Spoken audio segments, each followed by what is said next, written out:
بسم اللہ الرحمن الرحیم۔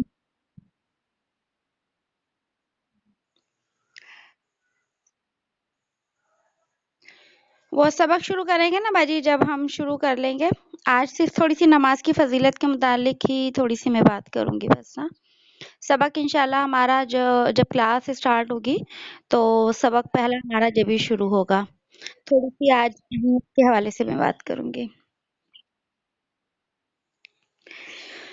بسم اللہ الرحمن الرحیم، نحمده ونصلی علی رسولہ الکریم، اما بعد، واعوذ باللہ من الشیطان الرجیم، بسم اللہ الرحمن الرحیم۔ قال الله تعالى في كلامه المجيد والفرقان الحميد، أعوذ بالله من الشيطان الرجيم، بسم الله الرحمن الرحيم،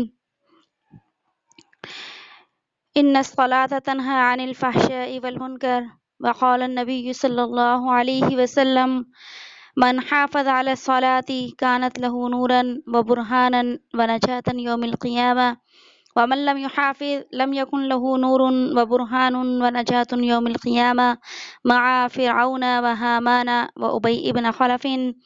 وقال النبي صلى الله عليه وسلم الصلاة عماد الدين.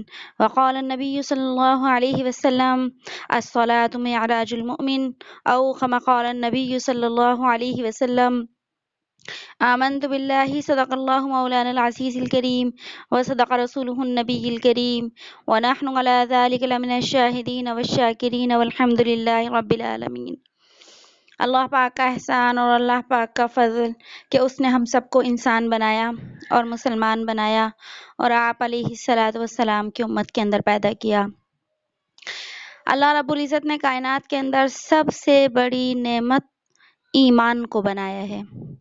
کائنات میں ایمان سے بڑی کوئی نعمت نہیں، اور اللہ رب العزت نے یہ نعمت ہم سب کو بلا کسی قیمت کے عطا کی ہے۔ تو جس طرح ایمان بہت بڑی نعمت ہے اور سب سے بڑی نعمت ہے، تو اسی طریقے سے اللہ رب العزت نے ہمیں ایک اور نعمت عطا کی ہے، اسے ہم وقت کی نعمت کہتے ہیں کہ اللہ نے ہمیں ایک وقت کی نعمت عطا کی ہے، اور یہ نعمت اتنی بڑی نعمت ہے کہ اس کی قدر و قیمت کا اندازہ ہمیں آج نہیں ہے، لیکن کل مرنے کے بعد ہمیں اس کی قدر و قیمت کا اندازہ ہوگا کہ اللہ نے یہ ہمیں نعمت عطا کی، اور اس نعمت سے ہم نے کتنا فیض اٹھایا، اس نعمت سے ہم نے کتنا فائدہ اٹھایا، اور اس نعمت کو ہم نے کتنا ضائع کیا ہے۔ تو اللہ نے یہ جو ہمیں وقت دیا، یہ ہمیں اللہ نے سال عطا کیے زندگی کے، پھر اس سال کے اندر اللہ نے مہینے بنائے، ان مہینوں کے اندر اللہ رب العزت نے ہفتے بنائے، ان ہفتوں کے اندر اللہ نے دن بنائے، ان دنوں کے اندر اللہ نے گھنٹے بنائے، اور گھنٹوں کے اندر منٹ بنائے، اور منٹ کے اندر سیکنڈ کا وقت اللہ پاک نے ہمیں عطا کیا ہے۔ تو اللہ نے جو وقت ہمیں عطا کیا ہے، یہ دین اور دنیا کی کامیابیوں کو حاصل کرنے کے لیے دیا ہے۔ یہ اللہ نے وقت ہمیں ضائع کرنے کے لیے نہیں دیا۔ یہ وقت بہت بڑی نعمت ہے، اور کامیاب انسان وہی ہوتا ہے دنیا کے اندر جو اپنے وقت کو قیمتی بناتا ہے۔ دنیا میں بڑے سے بڑا بزنس مین دیکھ لیں، کاروباری شخص دیکھ لیں، جس نے اپنے وقت کو قیمتی بنایا وہ دنیا کا بے تاج بادشاہ کہلایا۔ تو اسی طریقے سے اللہ رب العزت نے انسان کی آخرت کی کامیابی بھی اسی وقت کو قیمتی بنانے کے لیے رکھی ہے۔ تو اللہ نے اس وقت کو قیمتی بنانے کے لیے ہمیں کچھ احکام دیے ہیں۔ اللہ نے جب وقت کو قیمتی بنایا تو اس وقت کو قیمتی بنانے کے طریقے بھی ہمیں سکھائے ہیں کہ میرے بندو، یہ وقت قیمتی کیسے بنے گا تمہارا۔ تو اللہ نے اس وقت کو قیمتی بنانے کے لیے ہمیں کچھ احکام دیے ہیں۔ انہی احکام کو ہم اعمال بھی کہتے ہیں، اور انہی اعمال کو ہم عبادات بھی کہتے ہیں۔ اگر ہم دین اسلام دین اسلام کے اوپر نظر ڈالتے ہیں، اس کا مطالعہ کرتے ہیں، تو ہمیں دین اسلام کے اندر جو سب سے بڑا عمل نظر آتا ہے وہ نماز آتا ہے۔ اگر ہم قرآن مجید، یہ کسی کی ویڈیو آن ہو گئی ہے، اس کو بند کیجیے ذرا، کسی کی ویڈیو ریکارڈنگ میں آ جائے گی ویڈیو جی۔ اگر ہم قرآن مجید کے اوپر نظر ڈالتے ہیں، قرآن کریم کی جو 114 صورتیں اللہ رب العزت نے بنائی، تو قرآن کریم کے اندر اعمال اور احکام کے اندر سب سے زیادہ جو دیا جانے والا حکم ہے وہ نماز کا۔ کم و بیش قرآن کریم کے اندر 700 مقامات کے اوپر جو ہے وہ نماز کا ذکر آیا۔ اس کے بعد اگر ہم احادیث طیبہ کا مطالعہ کرتے ہیں تو نبی علیہ الصلوۃ والسلام کی زندگی اور آپ کی احادیث طیبہ کے اندر سب سے زیادہ ذکر کی جانے والی جو عبادت ہے وہ نماز کی ہے۔ حتیٰ کہ ہم اگر آپ علیہ الصلوۃ والسلام کی سیرت طیبہ کا مطالعہ کرتے ہیں تو ہمیں نظر آتا ہے کہ جب آپ علیہ الصلوۃ والسلام مرض الوفات کے اندر تھے، آپ کا انتقال، آپ کی وفات جو ہوئی بخار کے مرض کے اندر ہوئی تھی، اور جب یہ بخار آپ علیہ الصلوۃ والسلام کو رہا تو ہم دیکھتے ہیں کہ ایسی کیفیات آتی ہیں کہ آپ علیہ الصلوۃ والسلام سے چلا نہیں جاتا تھا، حتیٰ کہ 2 صحابہ کے کندھوں کے اوپر آپ اپنے مبارک ہاتھ رکھتے، دست مبارک رکھتے، اور آتا ہے روایت کے اندر کہ آپ کے مبارک قدم زمین کے اوپر گھسٹتے ہوئے چلے جاتے اور آپ علیہ الصلوۃ والسلام مسجد نبوی تشریف لے جاتے اور آپ وہاں جا کر نماز ادا کرتے۔ یہ ایک لمبی تفصیلات ہیں، بتانے کا مقصد یہ ہے کہ نبی علیہ الصلوۃ والسلام کی زندگی کے اندر جو سب سے زیادہ پایا جانے والا عمل تھا نماز تھا۔ اگر قرآن کا مطالعہ کرتے ہیں تو قرآن میں سب سے زیادہ ذکر کیا جانے والا جو عمل ہے وہ نماز ہے، اور نماز یہ ایسی عبادت ہے کہ اللہ رب العزت نے ہر نبی کی امت اور شریعت کے اندر نماز کو یعنی سجدے والی عبادت کو فرض قرار دے۔ دنیا میں جتنے انبیاء علیہ الصلوۃ والسلام آئے تو کچھ ایسی عبادتیں تھیں جو ہر نبی کی دور اور شریعت کے اندر فرض رہیں، تو اس میں سے ایک سجدے والی جو عبادت ہے وہ بھی ہر نبی کے دور کے اندر جو ہے فرض رہی۔ اور پھر نماز کی فرضیت اللہ رب العزت نے کیسے کی کہ اگر ہم تاریخ اسلام کا مطالعہ کرتے ہیں تو جتنی عبادتیں فرض ہوئیں اللہ رب العزت نے ان عبادتوں کے لیے حضرت جبرائیل علیہ الصلوۃ والسلام کو آسمان سے بھیجا۔ اگر ہم قرآن اٹھا کر دیکھیں تو ہمیں پتہ چلتا ہے کہ زکوٰۃ کا حکم آیا تو جبرائیل آسمان سے اتر کر آئے، اور اگر روزوں کا حکم آیا تو جبرائیل آسمان سے حکم لے کر آئے، پردے کا حکم آیا تو جبرائیل آسمان سے حکم لے کر آئے، اور اسی طرح صدقے کا حکم آیا تو جبرائیل آسمان سے اتر کر آئے، جہاد کا حکم آیا تو جبرائیل آسمان سے اتر کر آئے، ماں باپ کی جو ہے خدمت کو فرض قرار دیا گیا اور ان کے لیے جو ہے حکم دیا گیا، جبرائیل آسمان سے اتر کر آئے۔ قرآن میں جتنے احکام آتے رہے جبرائیل آسمان سے آتے رہے، لیکن جب سجدے والی عبادت یعنی نماز کا موقع آیا اللہ نے جبرائیل علیہ السلام کو آسمان سے بھیجا، لیکن حکم دے کر نہیں بھیجا بلکہ نماز والے نبی کو آسمان کے اوپر بلا لیا گیا کہ نماز والے نبی یعنی حضور علیہ الصلوۃ والسلام کو اللہ نے معراج عطا فرما دی کہ نماز کا تحفہ اللہ نے آسمانوں کے اوپر عطا کیا۔ بڑا طویل جو ہے ایک یہ موضوع ہے معراج کا، لیکن آج ہم صرف نماز کے حوالے سے بات کر رہے ہیں کہ نماز کو اللہ نے زمین کے اوپر نہیں نازل کیا بلکہ نماز والے نبی کو اللہ نے آسمانوں سے اوپر بلایا، اور پھر آسمانوں سے اوپر بلانے کے بعد بھی سدرۃ المنتہا سے آگے عرش معلیٰ کے اوپر بلایا اللہ پاک نے، اور عرش معلیٰ کے اوپر بلا کر اللہ نے نماز کا تحفہ عطا کیا۔ اور یہ نماز کا تحفہ عرش معلیٰ پر کیوں ملا؟ اللہ چاہتے تو زمین کے اوپر دے دیتے، اللہ چاہتے تو مکے میں نازل ہو جاتا، اللہ چاہتے تو مدینے میں نازل ہو جاتا، لیکن اللہ نے نہ مکے میں قرآن نماز کا حکم دیا، نہ اللہ نے مدینے میں نماز کا حکم دیا، اللہ نے اس کالی کملی والے نبی کو آسمانوں کے اوپر بلایا۔ اس لیے بلایا کہ جو نماز پڑھے گا اپنی زندگی کے اندر 5 نمازوں کو زندہ کرے گا، اللہ رب العزت زمین پر رہتے ہوئے اس کا مقام عرش معلیٰ تک پہنچا دیں گے۔ اسی لیے آیا الصلاۃ معراج المؤمن کہ نماز مومن کی معراج ہے۔ اللہ نے اپنے نبی کو معراج عطا کی تو زمین سے آسمانوں کے اوپر بلایا۔ اب اس نبی کے امتی جب زمین کے اوپر رہ کر سجدے کریں گے تو ان کو اللہ کی معراج عطا ہوگی، اور معراج کہتے ہیں ایک جو ہے وہ خاص مقام، قرب کا ایک خاص مقام۔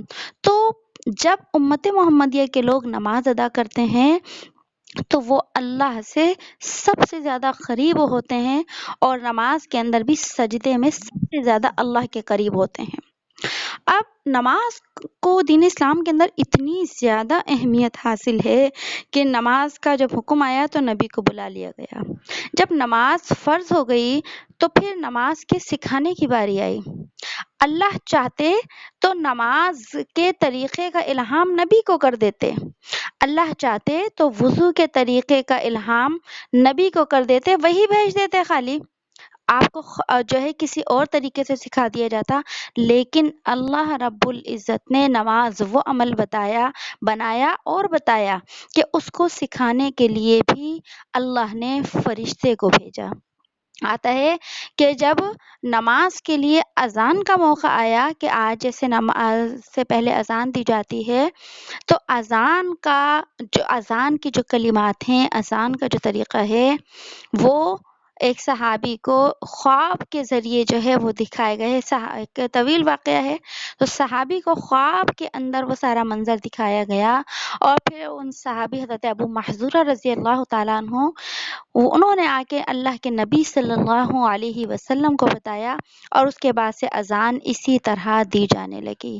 جب وضو کی باری آئی تو وضو اللہ کے نبی کو نماز کی فرضیت سے پہلے سکھا دیا گیا تھا، کیونکہ جب آپ غار حرا کے اندر تھے تو آپ عبادات تو وہاں بھی کیا کرتے تھے. تو جب نماز کی فرضیت کا موقع آنے والا تھا تو اللہ نے حضرت جبرائیل علیہ الصلوۃ والسلام کے ذریعے اپنے پاک پیغمبر کو وضو کا طریقہ سکھایا. آج کا مسلمان وضو سیکھنے کے لیے تیار نہیں، آج کا مسلمان غسل سیکھنے کے لیے تیار نہیں. اور اللہ نے اپنے نبی کو وضو سکھانے کے لیے فرشتوں کے سردار سیدنا جبرائیل علیہ الصلوۃ والسلام کو بھیجا. آتا ہے کہ جبرائیل علیہ الصلوۃ والسلام کو اللہ نے بھیجا تو آپ علیہ الصلوۃ والسلام کے ساتھ ایک وادی سے گزرے، ایک مقام سے گزرے، اور ایک جگہ پر حضرت جبرائیل علیہ الصلوۃ والسلام نے اپنا پر مارا. جب پر مارا تو وہاں سے پانی کا چشمہ پھوٹنے لگا، یعنی پانی نکلنے لگا. تو وہاں پر حضرت جبرائیل علیہ الصلوۃ والسلام نے وضو کر کے دکھایا اللہ کے نبی کو، اور فرمایا کہ اے نبی، آپ اسی طریقے سے وضو کرتے جائیے، کہ جس طریقے پہلے ہاتھ دھونا ہے، پھر جو ہے وہ آپ نے کلی کرنی، جو ہمارا وضو کا طریقہ ہے پورا وضو کا طریقہ سکھایا. اس کے بعد جب 5 نمازیں فرض ہو گئیں اور نمازوں کا تحفہ اللہ کے نبی صلی اللہ علیہ وسلم کو مل گیا، تو پھر اللہ پاک نے حضرت جبرائیل علیہ الصلوۃ والسلام کو بھیجا اور اس تعلیم کے لیے بھیجا کہ جاؤ میرے نبی کو نماز کا طریقہ سکھاؤ. تو آتا ہے کہ حضرت جبرائیل علیہ الصلوۃ والسلام نے اللہ کے نبی صلی اللہ علیہ وسلم کو بیت اللہ کے دروازے کے پاس آ کر نماز سکھائی. بیت اللہ کے دروازے کے پاس 2 مرتبہ حضرت جبرائیل علیہ الصلوۃ والسلام نے اللہ کے نبی کو نماز پڑھائی، 2 دفعہ. اب صحابہ کرام حضرت جبرائیل علیہ الصلوۃ والسلام تشریف لائے، اور نماز کے اوقات بھی کس نے بتائے؟ اللہ کے حکم سے حضرت جبرائیل علیہ الصلوۃ والسلام نے بتائے. پہلے دن جب حضرت جبرائیل علیہ الصلوۃ والسلام آئے تو جو نماز کے اوقات ہوتے ہیں، جیسے کہ مطلب فجر کا شروع کا وقت ہوتا ہے، بالکل ابتدائی وقت، تو پہلے 5 نمازیں حضرت جبرائیل علیہ الصلوۃ والسلام نے اول وقت میں پڑھائیں، اور جب دوسرے دن آئے تو حضرت جبرائیل علیہ الصلوۃ والسلام نے ان نمازوں کے بالکل آخری وقت میں نماز پڑھائی، اور یہ نبی کو تعلیم دی اور بتایا کہ کس نماز کا وقت کہاں سے شروع ہوتا ہے اور کہاں پر جا کر ختم ہوتا ہے. یہ وہ 2 نمازیں تھیں، یعنی 2 دن کی وہ نمازیں تھیں کہ ان نمازوں میں صحابہ کرام کے 2 امام تھے. ایک امام سیدنا جبرائیل علیہ الصلوۃ والسلام تھے، اور دوسرے امام ہمارے پیارے نبی حضور علیہ الصلوۃ والسلام تھے. لیکن چونکہ صحابہ حضرت جبرائیل علیہ الصلوۃ والسلام کو نہیں دیکھ رہے تھے تو ان کے سامنے تو امام حضرت حضور علیہ الصلوۃ والسلام ہی تھے. لیکن آپ علیہ الصلوۃ والسلام چونکہ حضرت جبرائیل علیہ الصلوۃ والسلام کو دیکھ رہے تھے تو اللہ نے نماز کی اتنی اہمیت بیان فرمائی کہ نماز کو عرش معلیٰ کے اوپر عطا کیا. اذان کے کلمات خود سکھائے، وضو کا طریقہ فرشتے نے سکھایا، اور نماز کا طریقہ اور نماز کی رکعتیں، نماز کے اوقات فرشتے نے سکھائے. تو یہ نماز کی اہمیت ہے. آج اگر ہم اپنی زندگیوں کے اندر دیکھیں تو ہمیں پتہ چلتا ہے کہ ہماری زندگی میں نماز کی کتنی اہمیت ہے. آیا ہم نے اس نماز کو سیکھنے کے لیے کیا محنت کی ہے؟ ہم نے اپنے دین کو سیکھنے کے لیے آخر کیا محنت کی ہے؟ کیا کبھی ہم نے یہ سوچا کہ دین بھی سیکھنے کی کوئی چیز ہے؟ آج دنیا کی ہر چیز کو ہم سیکھنے کے لیے اپنا وقت لگاتے ہیں۔ میری بہنوں، دین سیکھنے کے لیے ہم نے اپنی زندگی میں کتنا وقت لگایا؟ کل جب ہماری پیشی اللہ کے سامنے ہوگی، ہم اللہ کو کیا بتائیں گے کہ اللہ، ہمارے پاس زندگی کی 60-70 سال کی زندگی میں اتنا بھی وقت نہیں تھا کہ ہم نماز کو سیکھ لیتے۔ ہم نے تو، اگر ہم اپنی اسلام کو اٹھا کر دیکھتے ہیں، احادیث طیبہ کو اٹھا کر دیکھتے ہیں اور قرآن مجید کی آیات کو دیکھتے ہیں، تو ہمیں پتہ چلتا ہے کہ نماز تو برکتیں لاتی ہے گھر کے اندر، نماز تو رحمتیں لاتی ہے۔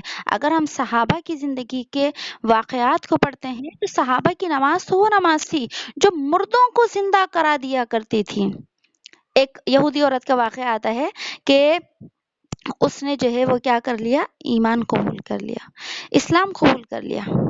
جب اسلام قبول کر لیا تو ایسا ہوا کہ اس کے بیٹے کا انتقال ہو گیا۔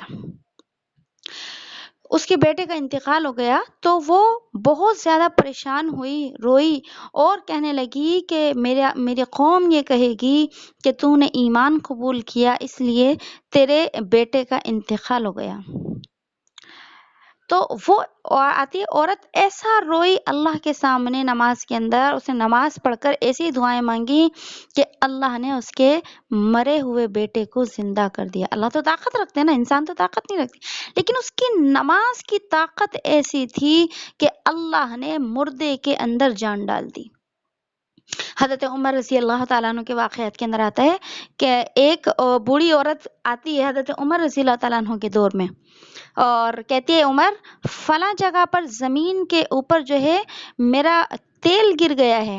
اے عمر، میں نے تیری عدالت سنی ہے، میں نے تیرا انصاف سنا ہے اور میں یہ چاہتی ہوں کہ تو زمین سے میرا تیل واپس دلا دے۔ اب زمین کے اندر جو چیز جذب ہو جائے وہ کیسے نکل سکتی ہے؟ لیکن حضرت عمر رضی اللہ تعالیٰ عنہ کے پاس جب وہ بوڑھی عورت آئی، حضرت عمر رضی اللہ تعالیٰ عنہ گئے وہاں پر اور زمین کو خطاب کر کے کہا کہ اے زمین، اس بوڑھی عورت کا تیل واپس کر دے ورنہ تیرے اندر ایک بے نمازی کو دفن کر دوں گا۔ تو آتا ہے تاریخ میں کہ جب حضرت عمر رضی اللہ تعالیٰ عنہ نے یہ الفاظ کہے کہ تیرے اندر بے نمازی کو دفن کر دوں گا، تو وہ زمین کے اندر سے تیل جو ہے باہر آ گیا۔ یعنی بے نمازی کا یہ انجام بتایا ہے۔ اب بے نمازی کا انجام ایسا کیوں ہے؟ ہم تو سمجھتے ہیں کہ ہم نمازیں پڑھتے ہیں، لیکن ایک روایت میں آتا ہے، اللہ کے نبی صلی اللہ علیہ وسلم کا فرمان ہے، جس حدیث پاک کا مفہوم ہے کہ کچھ لوگ ایسی نمازیں پڑھتے ہیں کہ ان کی نمازیں پرانے کپڑے میں لپیٹ کر ان کے منہ کے اوپر مار دی جاتی ہیں۔ ان کی نمازیں پرانے کپڑے میں لپیٹ کر ان کے منہ پہ مار دی جاتی ہیں۔ تو کن لوگوں کی نمازیں منہ پہ مار دی جاتی ہیں؟ کہیں ہم لوگ تو ان میں شامل نہیں ہیں کہ ہم زمین کے اوپر بچھا کر مصلی نماز سے پڑھ رہے ہیں، لیکن میرے پاک پیغمبر کا قول ہے کہ بہت سے ایسے لوگ ہیں جن کی نمازیں آسمان سے اوپر جاتی ہی نہیں، ان کی نمازیں جو ہیں وہ پرانے کپڑے میں لپیٹ کر، بوسیدہ کپڑے میں لپیٹ کے ان کے منہ کے اوپر مار دی جاتی ہیں۔ تو منہ کے اوپر ان لوگوں کی نمازیں ماری جاتی ہیں جنہیں نماز کے آداب ہی نہیں پتا۔ ہم ایسی نمازیں، ایسی بے جان نمازیں پڑھتے ہیں کہ آج ہمیں نماز کے بارے میں کچھ بھی علم ہی نہیں ہے کہ آیا نماز کیسی عبادت ہے۔ اگر ہم دیکھیں، اللہ نے ہمیں بہت سارے انبیاء علیہ الصلوۃ والسلام کی عبادت کا مجموعہ عطا کیا ہے۔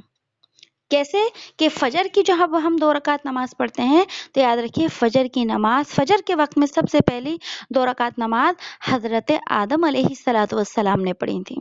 ظہر کی 4 رکعتیں سب سے پہلے حضرت ابراہیم علیہ الصلوۃ والسلام نے پڑھی۔ پھر ان کی بھی تفصیل ہے، حضرت ابراہیم علیہ السلام نے 4 رکعتیں کیوں پڑھی تھیں، حضرت آدم علیہ السلام نے 2 رکعتیں کیوں پڑھی تھیں۔ چلیں ایک بتا دیتی ہوں، ویسے میں بات طویل ہو جائے گی اس لیے صرف ایک بتاتی ہوں کہ جب حضرت آدم علیہ السلام کو اللہ نے آسمان سے زمین کے اوپر اتارا تو آدم علیہ السلام جب تشریف لائے تو دنیا میں بالکل اندھیرا تھا، جبکہ آدم علیہ السلام جنت کی روشنی میں رہتے تھے۔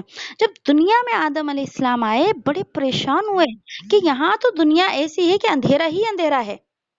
اندھیرا ہی اندھیرا ہے کہ تو حضرت آدم علیہ السلام پریشان ہو گئے کہ اس دنیا میں کیسے رہوں گا.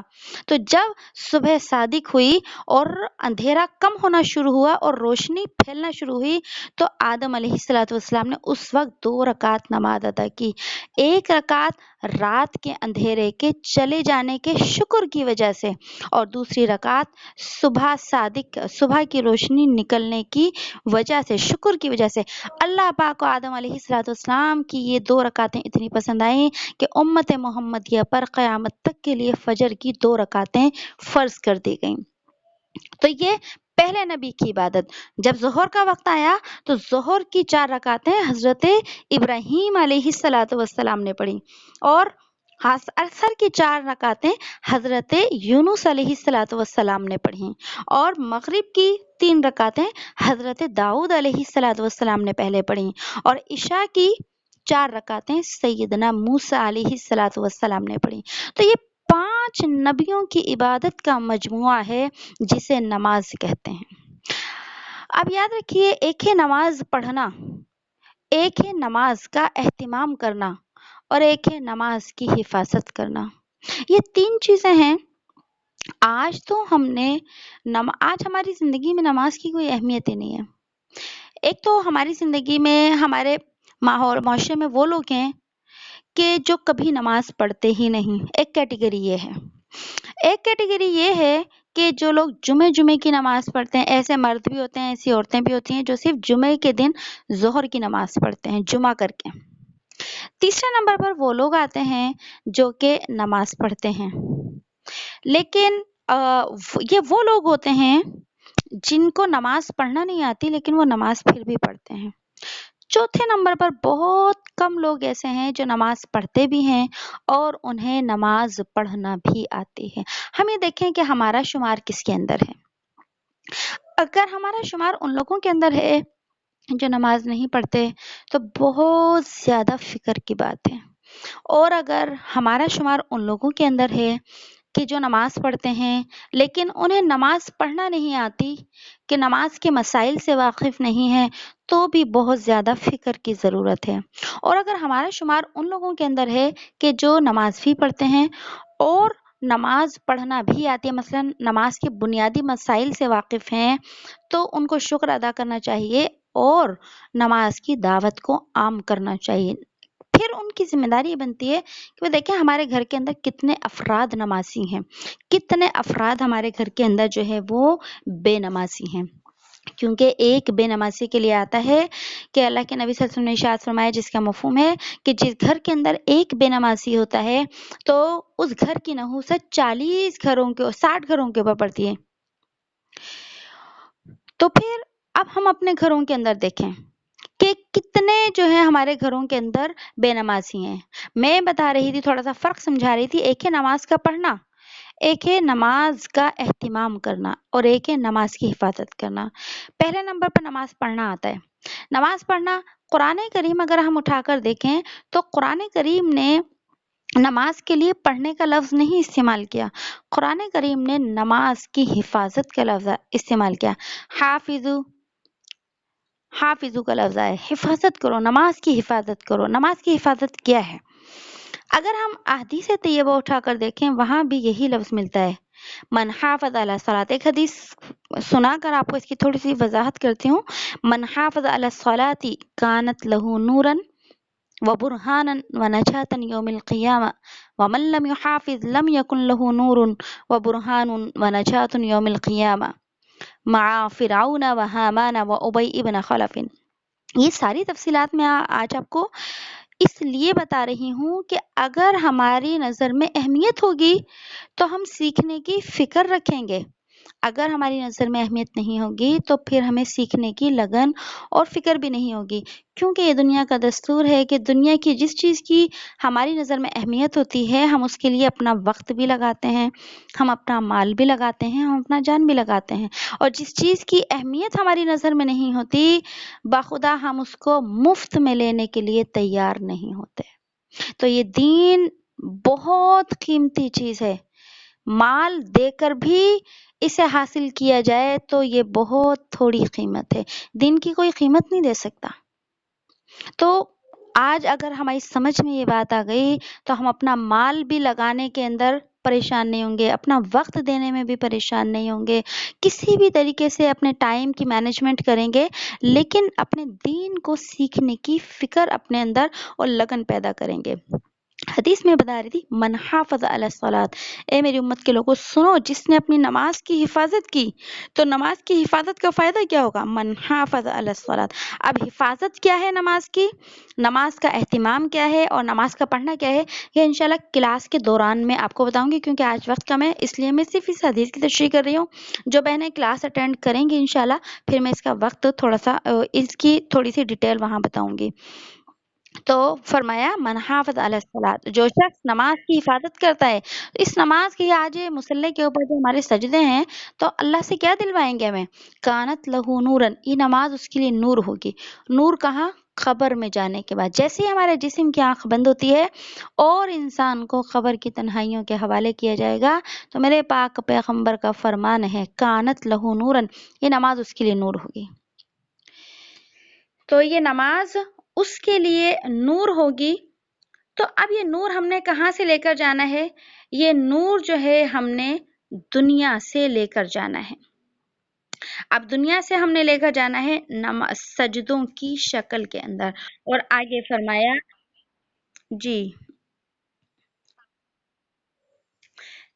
جی اگر یہ سننا چاہیں گی تو دوبارہ جوائن کر لیں گے، ہم 1 گھنٹے کی جو ہے یہ اپنی میٹنگ پوری کر لیں گے۔ پھر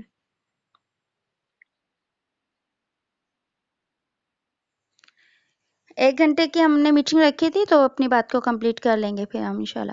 تو فرمایا کانت لہو نورن، یہ نماز جو ہے نا ہماری 2 جگہ نور بنے گی، نمبر 1 قبر کے اندر اور نمبر 2 پل صراط کے اوپر۔ پھر آگے کیا فرمایا؟ و برہانن، اور یہ نماز انسان کے لیے کیا ہوگی؟ حجت ہوگی، جھگڑا ہوگی۔ کہاں پر؟ آج دنیا میں کوئی کسی کے ساتھ مسئلہ پیش آ جائے، لڑائی ہو جائے تو ہمارے بھائی برادری والے، خاندان والے اس کے ساتھ لڑنے کے لیے آتے ہیں، اس کی مدد کے لیے آتے ہیں۔ تو اللہ نے ہماری ان نمازوں کو ہمارا مددگار بنایا ہے حشر کے میدان کے اندر، کہ میرے بندے جب تو حشر کے میدان میں آئے گا یہ نماز کھڑی ہوگی اور تیرے لیے مجھ سے جھگڑا کرے گی۔ اور آگے فرمایا وَنَجَاتً یوم القیامہ، اور یہ قیامت کے دن تجھے بخشوائے گی۔ اب بتائیے کہ یہ کون سی نماز ہوگی؟ یہ نماز وہ نماز ہوگی جو ہمیں قبر کے اندر جو ہے وہ ہماری خبر کو منور کون سی نماز کرے گی؟ ہمیں حشر کے اندر اللہ کے سامنے ہمارے لیے جو ہے وہ دلیل اور حجت کون سی نماز ہوگی؟ اور جو ہے وہ پل صراط کے اوپر روشنی کون سی نماز کرے گی؟ وہ ہوگی نماز نبوی۔ نماز نبوی وہ نماز جو کہ میرے نبی اپنی امت کو سکھا کر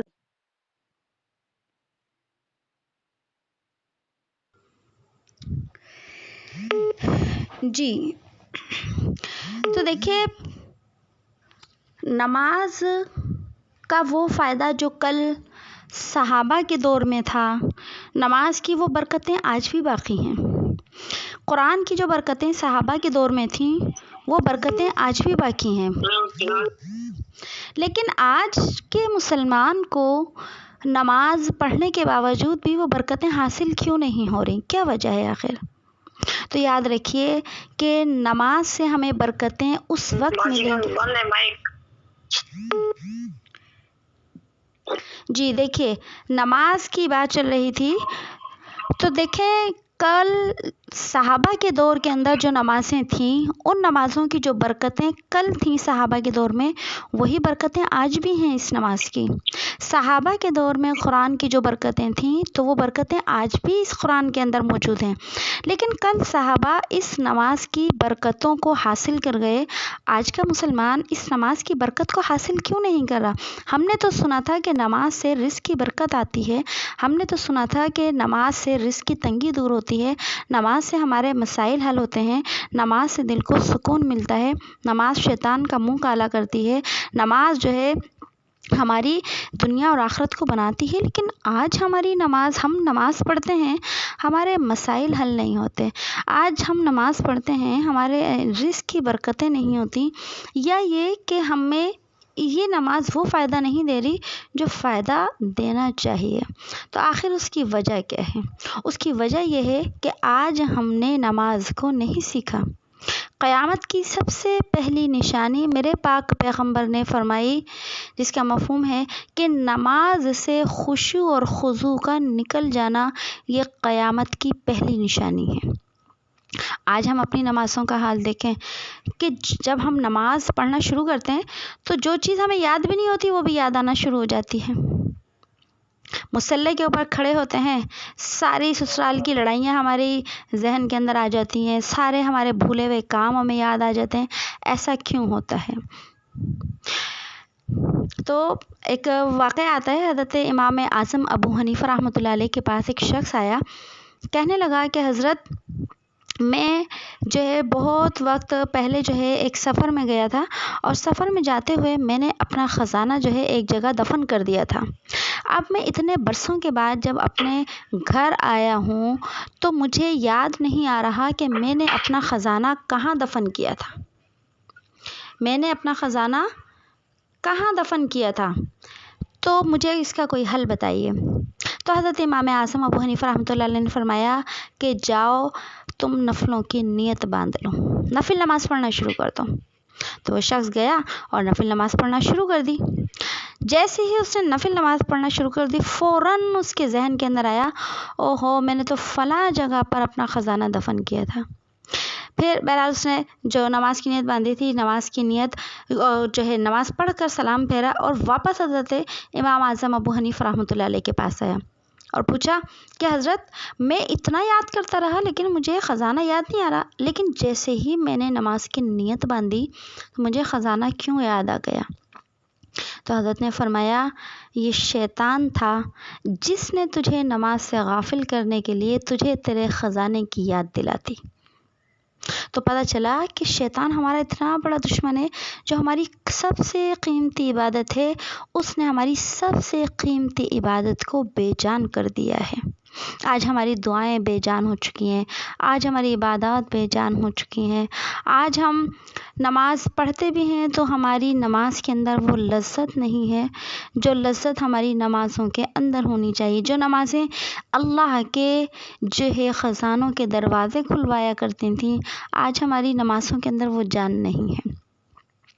تو اپنی نمازوں کو سیکھنے کے لیے ہمیں محنت کرنے کی ضرورت ہے۔ آج ہم اتنے غافل ہیں کہ آج کے مسلمان کو میں اکثر کی بات کر رہی ہوں، ایک عام مسلمان جس کو دین کی تعلیم کی اتنی واقفیت نہیں ہے، اسے یہ نہیں پتا کہ نماز کے فرض کتنے ہیں۔ وضو کے فرض چلیں، زیادہ لوگوں کو اکثر پتہ ہوتے ہیں کہ اسکول کی کتابوں میں لکھے ہوتے ہیں وضو کے 4 فرض ہیں۔ غسل کے عام طور سے لوگوں کو نہیں پتہ ہوتا، یا کسی کو پتہ ہوتا ہے تو جی تو غسل کے 3 فرض ہیں۔ لیکن اس سے علاوہ اگر نماز کے فرض ہیں تو بہت کم لوگوں کو جو دینی تعلیم حاصل نہیں کر رہے، میں ان کی بات کر رہی ہوں، بہت کم لوگوں کو پتہ ہے کہ نماز کے فرض کتنے ہیں۔ اگر نماز کے واجبات کی طرف آ جائیں، نماز کے واجبات کیا ہوتے ہیں، فرض کیا ہوتے ہیں، فرض و واجب میں فرق کیا ہوتا ہے، اور پھر ہماری نماز کب ختم ہو جاتی ہے، کب ختم نہیں ہوتی۔ کتنی بہنیں ایسی نماز پڑھ رہی ہوتی ہیں کہ میں اکثر بیان میں جاتی ہوں تو اتنی دفعہ جو ہے میں نے یہ منظر اپنی آنکھوں سے دیکھا کہ ان خواتین کے ہاتھ کھلے ہوئے ہوتے ہیں، وہ نماز پڑھ رہی ہوتی ہیں۔ تو یاد رکھیے کہ اگر ہم نماز نہیں سیکھیں گے، ہمیں نماز کے فرائض کا علم نہیں ہوگا، اکثر حالات میں ایسا ہوتا ہے کہ ہماری نماز ہوتی ہی نہیں ہے۔ اگر ہم نماز کے مسائل کو جان لیں اور نماز کے مسائل کو پڑھنا شروع کر دیں تو یقیناً ہم یہ کہیں گے کہ شاید ہماری زندگی کے اندر کوئی نماز صحیح ہوئی ہو۔ ایک ہے نماز کا صحیح ہونا، ایک ہے نماز کا مقبول ہونا۔ مقبول ہونا تو بہت بڑی بات ہے، آج ہماری نمازیں صحیح بھی نہیں ہوتی۔ تو اپنی نمازوں کو سیکھنے کے لیے ہمیں محنت کرنے کی ضرورت ہے، کیونکہ آج ہم دنیا کے لیے جو محنت کر رہے ہیں وہ بھی ضروری ہے، دنیا میں جینے کے لیے دنیا کی محنت ضروری ہے، لیکن دنیا کی محنت ہمیں اتنی کرنی ہے جتنی کہ ہم نے دنیا میں رہنا ہے، جتنے وقت ہم نے دنیا میں رہنا ہے۔ آخرت کی ہم نے اتنی محنت کرنی ہے جتنا ہم نے آخرت کے اندر رہنا ہے۔ امام غزالی رحمۃ اللہ علیہ ایک بہت بڑے اللہ والے گزرے ہیں. انہوں نے فرمایا کہ اگر پوری زمین کو اور زمین سے لے کر آسمان تک کے حصے کو، ہم تفسیر میں پڑھتے رہتے ہیں نا کہ آسمان تک کوئی نہیں پہنچ سکا. ابھی جو ہم نے پہلے سورۃ طور کے اندر بھی پڑھا ہے کہ اللہ نے آسمان اتنا اونچا بنایا ہے کہ آسمان تک کوئی نہیں پہنچ سکتا. سورج چاند ستارے جو بہت نیچے ہیں آسمان سے. تو حضرت امام غزالی رحمۃ اللہ علیہ نے فرمایا کہ اگر کوئی پوری دنیا کو رائی کے دانوں سے بھر دیا جائے اور رائی کے دانے پوری زمین سے لے کر آسمان تک خلا کو سب کو رائی کے دانے کے سے بھر دیں، اور پھر ایک پرندہ آئے اور اپنی چونچ میں ایک دانہ صرف، رائی کتنی چھوٹی سی ہوتی ہے سب نے دیکھے، ایک دانہ رائی کا اٹھائے اور وہ اڑ کر چلا جائے، پھر 1000 سال کے بعد دوبارہ آئے اور پھر ایک دانہ لے جائے، پھر 1000 سال کے بعد آئے پھر دانہ لے جائے، تو فرمایا یہ دانے رائی کے کبھی نہ کبھی ختم ہو جائیں گے، لیکن آخرت کی زندگی کبھی بھی ختم نہیں ہوگی. تو ہم نے اتنے طویل عرصے جہاں رہنا ہے، تو ہم نے اپنی اس مختصر سی زندگی کے اندر اس جگہ پر رہنے کے لیے محنت کرنی ہے. اور دین کی سب سے پہلی جو محنت شروع ہوتی ہے وہ نماز سے شروع ہوتے. ایمان کو قبول کرنے کے بعد یاد رکھیے سب سے پہلا درجہ نماز کا آتا ہے کہ جو شخص اللہ کے آگے جھکنے کے لیے تیار نہیں تو وہ اللہ کی نعمتوں کا بھی حقدار نہیں ہو سکتا. لیکن اللہ رب العزت کا کرم ہے، فضل ہے کہ وہ ہمیں کھلا رہے ہیں، پلا رہے ہیں، لیکن ہم کیسے جو ہے اللہ کے نافرمان بندے ہیں. یا تو انسان نماز ہی نہیں پڑھتا، اور اگر پڑھتا ہے تو اس کے آداب کی رعایت نہیں رکھتا. تو اس کورس کو جو ہم نے شروع کیا ہے، جو ہماری ایک تفسیر کی کلاس چل رہی ہے، اور اس کے اندر جو ہماری طالبات ہیں اور پڑھنے والی خواتین ہیں، ان کی فکر کی وجہ سے ہی، کیونکہ پہلے ہماری بات تھی کہ ہم جو ہے 5 دن جو ہے وہ تفسیر کا سبق پڑھیں گے اور 1 دن جو ہے ہم مسائل کے لیے رکھیں گے. لیکن جو ہے پھر میرے ذہن میں اللہ پاک نے یہ بات ڈالی کہ 1 دن مسائل کے جب ہم رکھیں گے تو ہم سیکھنے میں ہمیں بہت زیادہ ٹائم لگے گا. لہذا اسپیشلی ہم ایک ایسا کورس جو ہے وہ رکھتے ہیں جس میں صرف ہم نماز کے مسائل کو، موٹے نماز کے مسائل، ایک یہ نہیں کہ ڈیپلی ہم سیکھ لیں، نہیں، 1 مہینے میں آپ ڈیپلی کورس نہیں کر سکتی. یہ صرف جو ہے بیسک جو ہم نماز کے مسائل ہیں وہ سیکھ سکتے ہیں اس کے اندر. لیکن اس کوشش کریں، میری بھی اللہ جو ہے کوشش ہوگی اور دعا ہوگی اللہ پاک سے کہ کم از کم ہم اپنی نماز کو اتنا ٹھیک کر لیں، اتنے مسائل کو ہم جان لیں جس سے ہمیں نماز کے فرائض کا علم ہو جائے کہ نماز کے فرائض کتنے ہیں، اور ان فرضوں میں کمی ہونے سے نماز کس طرح ختم ہوتی ہے. اس کے بعد نماز کی واجبات، ان واجبات کا سیکھنا یاد رکھیے انتہائی درجے کا ضروری ہے. اگر ہمیں نماز کے واجبات کا نہیں پتہ ہوگا، ہماری نمازیں صحیح ہو ہی نہیں سکتی. ہمیں پتہ ہی نہیں ہوگا کہ ہمیں اپنی نماز کو کب سجدہ سہو کرنا ہے اور ہمیں جو ہے اس مقام پر کیا کرنا ہے. جب تک ہم نماز کے واجبات نہیں سیکھیں گے، ہم سجدہ سہو کے مسائل سیکھ ہی نہیں سکتے. اس کے بعد آج کل ایک بہت زیادہ ایک یہ ایشو چل رہا ہے کرسی پر نماز پڑھنے کا، بیٹھ کر نماز پڑھنے کا. تو اللہ تعالیٰ نے کھڑے ہو کر نماز پڑھنے کا حکم دیا ہے، لیکن اللہ نے بیٹھ کر بھی نماز پڑھنے کی اجازت دی ہے. اسی طرح اللہ نے لیٹ کر بھی نماز پڑھنے کی اجازت دی ہے. یہ جو ہے اجازت کنفرم ہے، لیکن ہمیں یہ نہیں پتہ ہوتا کہ کن لوگوں کے لیے کرسی پر بیٹھ کر نماز پڑھنے کی اجازت ہوتی ہے، کن لوگوں کو بیٹھ کر جو ہے وہ اشارے سے نماز پڑھنے کی اجازت ہوتی ہے. تو اس کی وجہ سے اگر یاد رکھیے کہ کسی شخص کو کرسی پر یا زمین کے اوپر بیٹھ کر پڑھنے کی اجازت نہیں ہے مسئلے کے اعتبار سے، اور اگر وہ فرض نماز کرسی پر یا زمین کے اوپر بیٹھ کر ادا کر رہا ہے تو اس کی نماز نہیں ہوگی بالکل بھی. کیوں نہیں ہوگی؟ اب جب ہم کورس کریں گے انشاءاللہ تو ہمیں پتہ چلے گا کہ کیوں نہیں ہوگی، اور جن لوگوں کی ہو جاتی ہے تو کیوں ہو جاتی ہے. تو یہ بنیادی مسائل کو سیکھنے کے لیے اس کورس کو ڈیزائن کیا گیا ہے.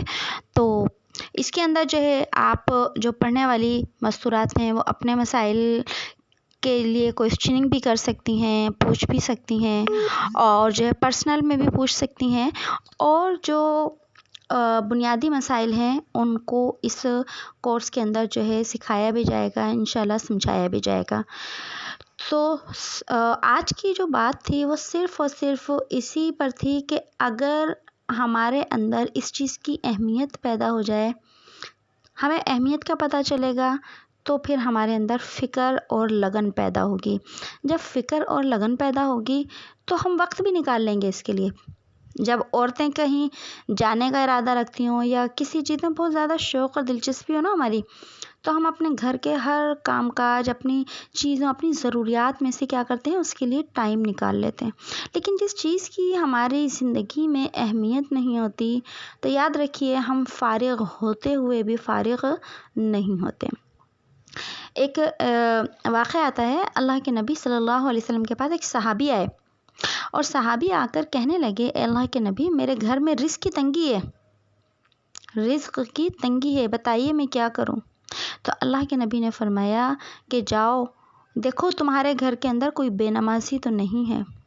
صحابی گئے، حالانکہ تو پتہ تھا، اپنے گھر کے بارے میں تو پتہ ہوتا ہے سب کو، لیکن پھر بھی گئے اور گھر جا کر اپنی اہلیہ سے پوچھا کہ کیا ہمارے گھر میں کوئی بے نمازی تو نہیں ہے؟ اہلیہ کہنے لگیں کہ نہیں، ہمارے گھر میں کوئی بے نمازی نہیں ہے۔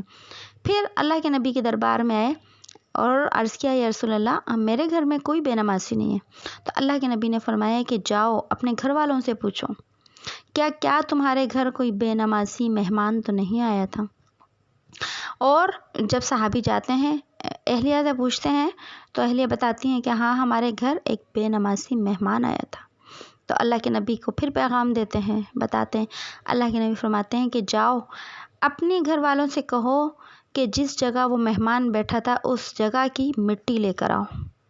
اب صحابہ کے گھر تو ظاہر سی بات ہے کچے تھے، ہماری طرح تو نہیں تھے، تو جاتے ہیں اس جگہ کی مٹی لے کر آتے ہیں، لا کے اللہ کے نبی کے سامنے پیش کر دیتے ہیں کہ اللہ کے نبی، یہ اس جگہ کی مٹی ہے جہاں وہ بے نمازی مہمان بیٹھا تھا۔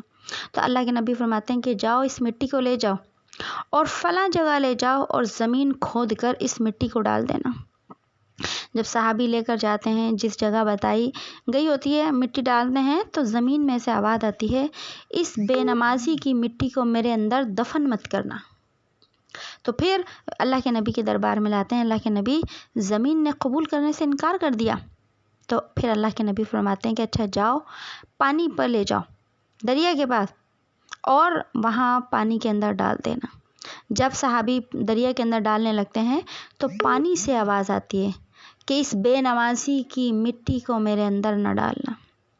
پھر واپس لے کر آ جاتے ہیں کہ اللہ کے نبی، پانی نے بھی قبول کرنے سے انکار کر دیا، اب کیا کروں؟ تو فرمایا کہ اس کو لے جاؤ، باہر لے جاؤ۔ مطلب یہ تھا کہ جو اللہ کا حکم آئے گا وہ سامنے آ جائے گا۔ تو اللہ جب لے کر جاتے ہیں، باہر نکلتے ہیں، چلتے ہیں، آسمان سے آگ آتی ہے اور اس مٹی کو جلا دیتی ہے۔ پتہ چلا بے نمازی کا انجام صرف جہنم کی آگ ہے۔ اب دیکھیے، بے نمازی دو قسم کے لوگ ہو سکتے ہیں۔ ایک تو وہ جو نماز پڑھتے ہی نہیں، وہ بھی بے نمازی ہے۔ ایک وہ جو نماز تو پڑھتے ہیں لیکن پھر بھی بے نمازی ہیں۔ اب یہ کیسے بے نمازی ہیں؟ یہ وہ لوگ ہوتے ہیں جن کو نماز کے مسائل کا علم نہیں ہوتا، ٹھیک ہے، جن کو نماز کے مسائل کا علم نہیں ہوتا، وہ نماز پڑھنے کے باوجود بھی کیا ہوتے ہیں؟ بے نمازی ہوتے ہیں۔ مثلا میں ایک مثال دے دوں کہ جب ہمارے ہاتھوں کی، یہ جو ہمارے ہاتھ ہیں، ان ہاتھوں کے اندر جو گٹے کی ہڈیاں کہلاتی ہیں، ان ہڈیوں کا چھپانا، یعنی اس سے نیچے نیچے ہمارے ہاتھوں کا ڈھکا ہونا کیا ہے؟ فرض ہے۔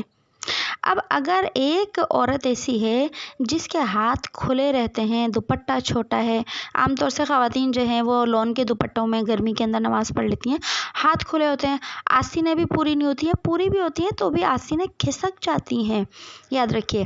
تو جب رکوع میں جاتے ہیں تو بھی نیچے سے جو نا ہاتھ نظر آ رہے ہوتے ہیں، تو خواتین جب وہ نماز پڑھی ہوتی ہیں، یاد رکھیے اگر ایسے کھلے ہاتھوں کی حالت میں اس نے فرض پڑھے ہیں تو فرض بھی نہیں ہوں گے، سنتیں پڑھی ہیں، نوافل پڑھے ہیں، کچھ بھی نہیں ہوگا۔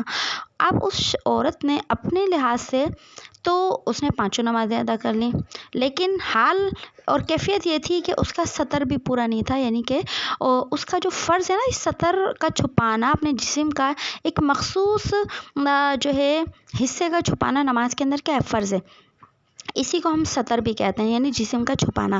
اب اگر کسی عورت کا نماز کے اندر یہ سطر پورا نہیں ہوگا، اس کا یا تو ٹخنوں کی ہڈی نظر آ رہی ہوگی، آج کل جو ہے ماشاء اللہ سے ٹائٹس پہنتے ہیں، پہننے والے اکثر لوگ، اس کے اندر کیا ہوتا ہے، اتنی وہ فٹ ہوتی ہے کہ ٹخنوں کی ہڈی نظر آ رہی ہوتی ہے۔ اب تو فیشن ہے، اتنی پنڈلیاں کھلی رکھنا فیشن ہے۔ اگر ایسی حالت میں یاد رکھیے کسی نے نماز پڑھ لی، اس کی نماز قطعاً نہیں ہوگی۔ اب وہ عورت جو اس طریقے سے نماز پڑھ رہی ہے، جس کے ہاتھ بھی کھلے ہیں یا ٹخنوں کی ہڈی کھلی ہے، اپنے حساب سے تو وہ نمازی ہے، لیکن اللہ کے ہاں وہ بے نمازی ہے۔ تو بے نمازی لوگ 2 طرح کے ہوتے ہیں، ایک نماز جو پڑھتے ہی نہیں، ایک نماز پڑھتے ہیں لیکن سیکھتے نہیں۔ لہٰذا نماز کو جب سیکھنے کی فکر ہوگی، انشاءاللہ ہماری تھوڑی نمازیں بھی اللہ کے ہاں قبول ہوں گی۔ یاد رکھیے، جو عبادت علم کے ساتھ ہوتی ہے، وہ تھوڑی سی عبادت بھی اللہ کے ہاں اس عبادت سے بہتر ہے جو عبادت زیادہ ہو اور بغیر علم کے ہو۔ یعنی اللہ کو کون سی عبادت پسند ہے؟ جو عبادت بے شک تھوڑی ہو لیکن وہ علم کے ساتھ ہو، اور جو عبادت بہت سی عبادت ہوتی ہے لیکن بے علم عبادت ہوتی ہے تو اس کا جو ہے اللہ کے ہاں کوئی قبولیت نہیں ہوتی۔ آخری واقعہ میں آپ کو سنا دیتی ہوں علم کی اہمیت کے اوپر، کیونکہ نماز کی مسائل سیکھنا یہ بھی کیا ہے؟ علم ہی ہے۔ اور ایک روایت میں آتا ہے، اللہ کے نبی صلی اللہ علیہ وسلم کا فرمان ہے کہ جو شخص علم کا ایک باب سیکھتا ہے، جو شخص علم کا ایک باب سیکھتا ہے تو اس علم کا ایک باب سیکھنا 1000 رکعت نفلوں سے بہتر ہے۔ کہ ایک شخص وہ ہے جو 1000 رکعت جو ہے نوافل پڑھ رہا ہے، اور ایک شخص وہ ہے جو ایک علم کا باب سیکھ رہا ہے۔ ایک علم کا باب، مثلاً آپ نے وضو سیکھ لیا، یہ ایک علم کا باب ہو گیا۔ آپ نے نماز سیکھ لیا، یہ ایک علم کا باب ہو گیا۔ تو علم کا سیکھنا اتنا زیادہ ضروری ہے۔ اللہ کے نبی نے فرمایا، طلب العلم فریضۃ علی کل مسلم، کہ علم کا حاصل کرنا ہر مسلمان پر فرض ہے۔ کون سا علم؟ اگر جس شخص کے اوپر نماز فرض ہے، نماز کے مسائل کا سیکھنا یاد رکھیے فرض ہے اس کے اوپر۔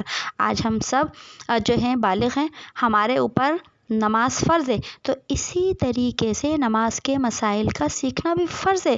اس میں کوئی گنجائش نہیں ہے کہ چلو سیکھیں نہ سیکھیں، نہیں، وہ الگ بات ہے کہ جس کو اللہ کی طرف سے توفیق مل جائے۔ لیکن حکم کے اعتبار سے میں بتا رہی ہوں کہ جس طرح نماز کا پڑھنا فرض ہے، اسی طرح نماز کے مسائل کا سیکھنا فرض ہے۔ جو شخص علم کے ساتھ اپنی زندگی گزارتا ہے، اس کی مثال ایک بینا شخصی ہوتی ہے، مطلب جو دیکھنے والا ہے، اور جو شخص بغیر علم کی زندگی گزارتا ہے، اس کی مثال ایک نابینا شخص کی ہوتی ہے۔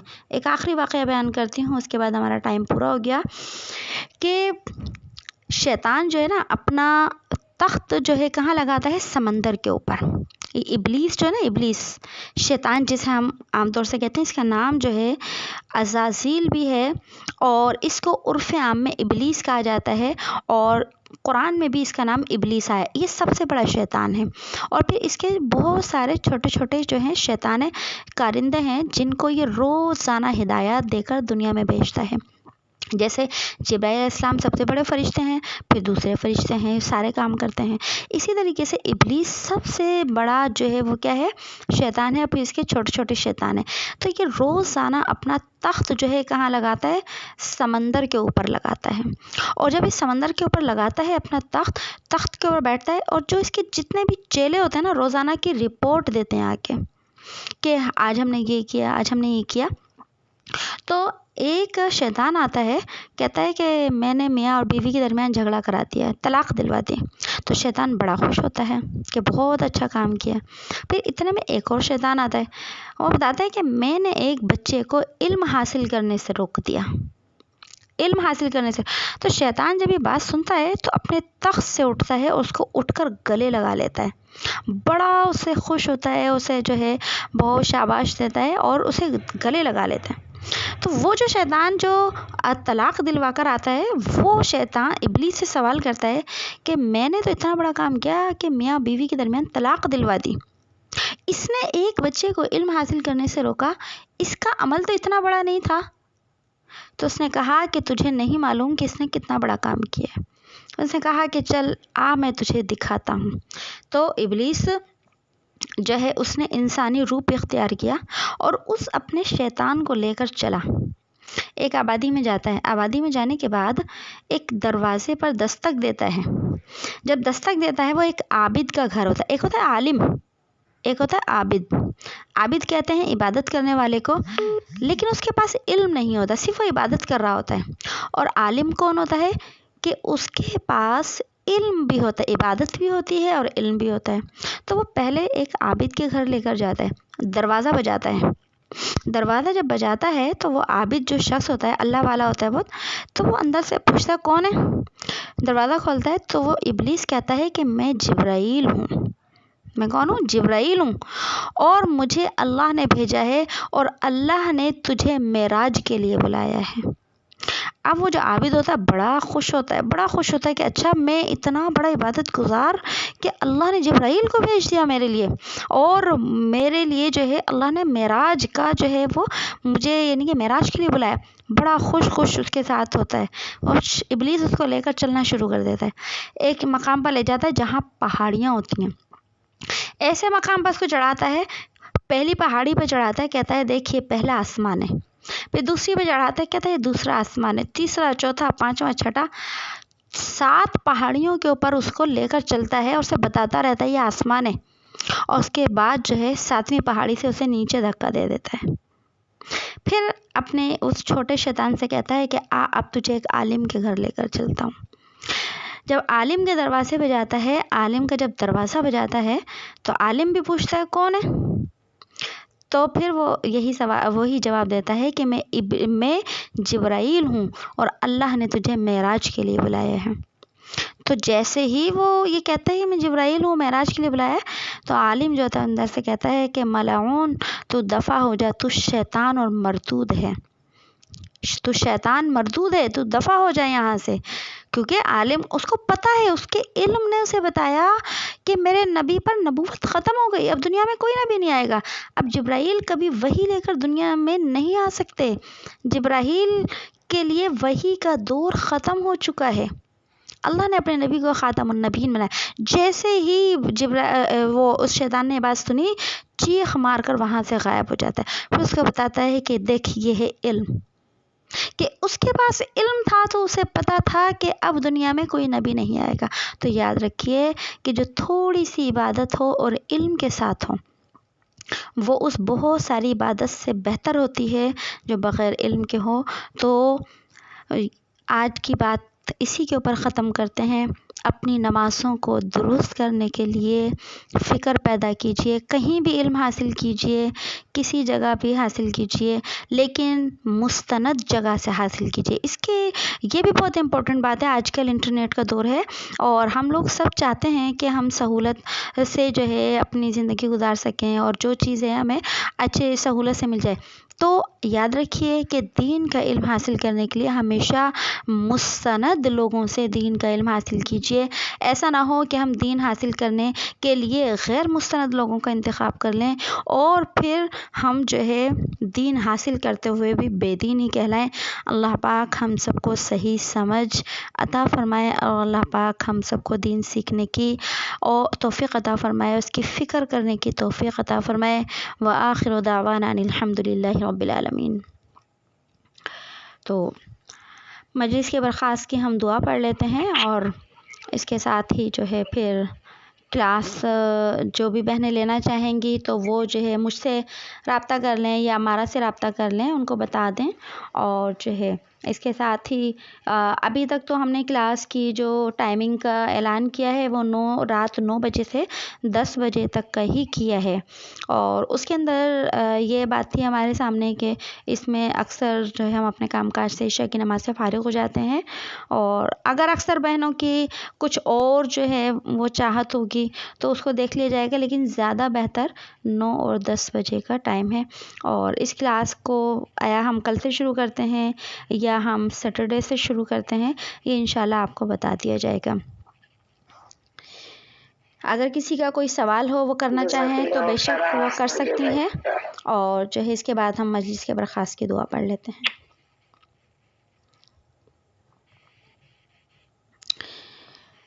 ٹھیک ہے، مجلس کے برخاست کی ہم دعا پڑھ لیتے ہیں، اور پھر جس نے کلاس جوائن کرنی ہو اور جو کوئسچننگ کرنی ہو تو بے شک وہ وہاں کر لیں پھر اپنی۔